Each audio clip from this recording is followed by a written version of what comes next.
ऐसे हमारे विकास पुरुष राजस्थान के सम्मानीय मुख्यमंत्री आदरणीय भजनलाल जी शर्मा साहब और हमारे पार्टी के सम्मानीय जिला अध्यक्ष सैनी जी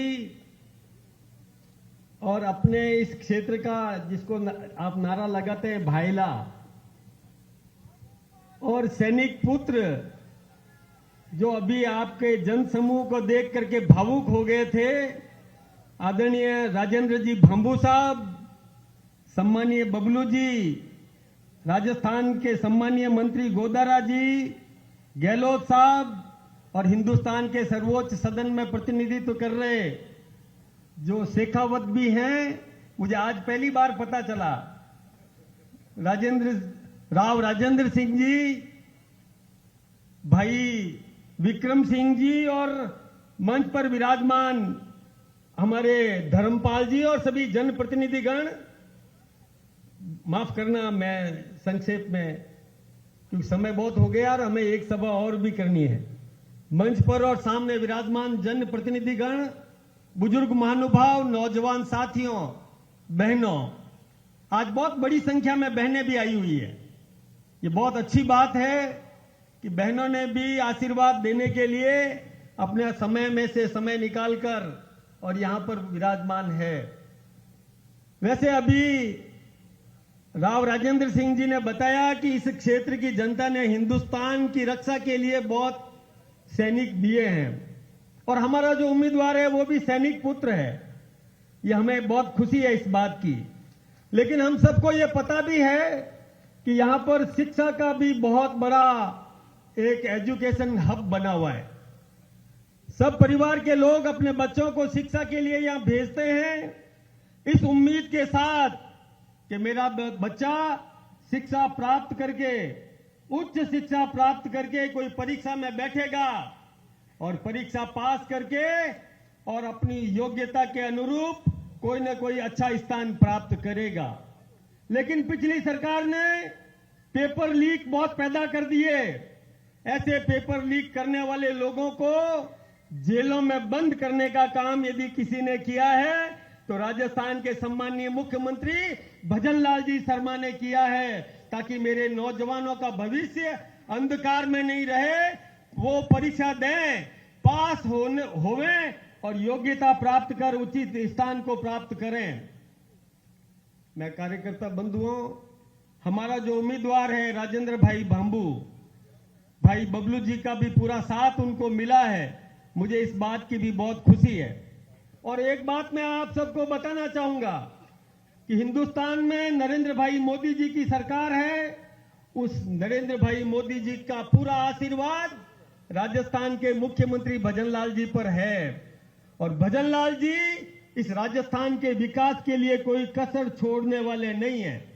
लेकिन यहां से एक ऐसा प्रतिनिधि जीत करके जाए जो भजनलाल जी से और कंधे से कंधा लगाकर और प्यार से बात करके विकास की योजनाएं स्वीकृत करवा के ला सके और इस इलाके का विकास कर सके। आदरणीय भजनलाल जी पूरे दुनिया में घूम घूम करके राजस्थान के विकास के लिए कई एमओयू करके आए और गोदारा जी जाकर के उन एमओयू में से अधिक उद्योग इस क्षेत्र में स्थापित करवा सके। इस प्रकार की मैं ये आप सबको विश्वास दिलाने का काम करता हूं। यदि कड़ी से कड़ी जोड़ने का आपने काम किया तो निश्चित रूप से और विकास की गाथा इस इलाके में भी बहेगी। मैं एक बात और भी बताना चाहूं, कांग्रेस के उम्मीदवार के बारे में मैं क्या कहूं। एक मैंने सुन रखा था कि वो कहते हैं ना, अंधा बांटे रेवड़ी फिर अपने को दे, उसको कोई और दूसरा दिखता नहीं है। तो वो जब घूम घूम करके रेवड़ी बांटने का काम जिसको किया, वो अपने ही हाथ में दिए जा रहा है, अपने ही हाथ में दिया जा रहा है, क्योंकि दूसरा तो कोई उनको दिख नहीं रहा।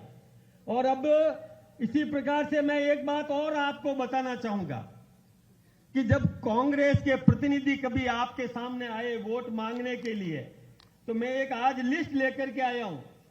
कांग्रेस ने जो भ्रष्टाचार किए उसकी गाथा थोड़ा सा संक्षेप में मैं आपको बताना चाहूंगा। कांग्रेस के सारे नेता जेल में बंद हुए थे भ्रष्टाचार के आरोप में, और वो जमानत पर बाहर हैं और जमानत पर आकर के राजनीति कर रहे हैं। आप ओला साहब आए, ओला परिवार का कोई भी व्यक्ति आए तो उनसे जरूर पूछना कि इस भ्रष्टाचार की इस जननी को और किस प्रकार से आप पल्लवित करना चाहते हैं, किस प्रकार से आप इसका समर्थन कर रहे हैं, आप उनसे हिसाब किताब पूछना।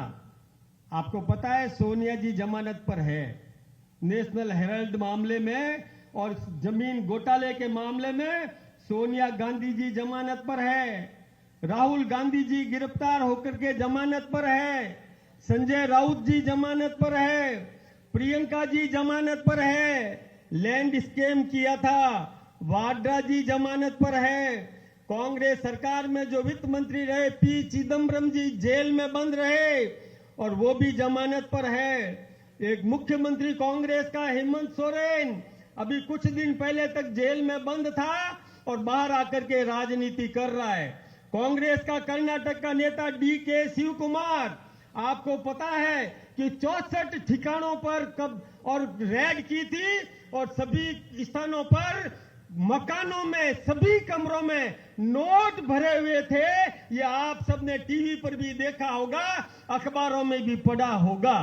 संजय सिंह आम आदमी पार्टी का मनी लॉन्ड्रिंग में जेल में बंद रहा, संजय यादव जेल में बंद रहा, आपको सिद्धारमैया, पार्वती रमैया और वो भी जेल में बंद रही, कीर्ति चिदम्बरम वो भी जेल में बंद रहा, अशोक गहलोत जी के खिलाफ भी और जयपुर के अशोक नगर थाने में मुकदमा दर्ज है।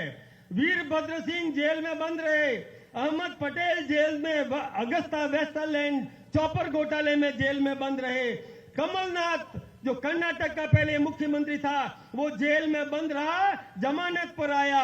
रॉबर्ट वाड्रा के बारे में मैंने बताया, केजरीवाल अभी अभी जेल में बंद रहा, मनीष सिसोदिया जेल में बंद रहा और कितने घोटाले हुए, कॉमनवेल्थ घोटाला, स्कैम घोटाला, सत्यम स्कैम और 2G स्पेक्ट्रम और कई घोटालों की लिस्ट है। मैं सोचता हूं कि हमारे मुख्यमंत्री जी को भाषण देना है, अपनी बात कहनी है, इसलिए मैं लंबी चौड़ी इस फहरिस्त को अपनी जेब में रख रहा हूं।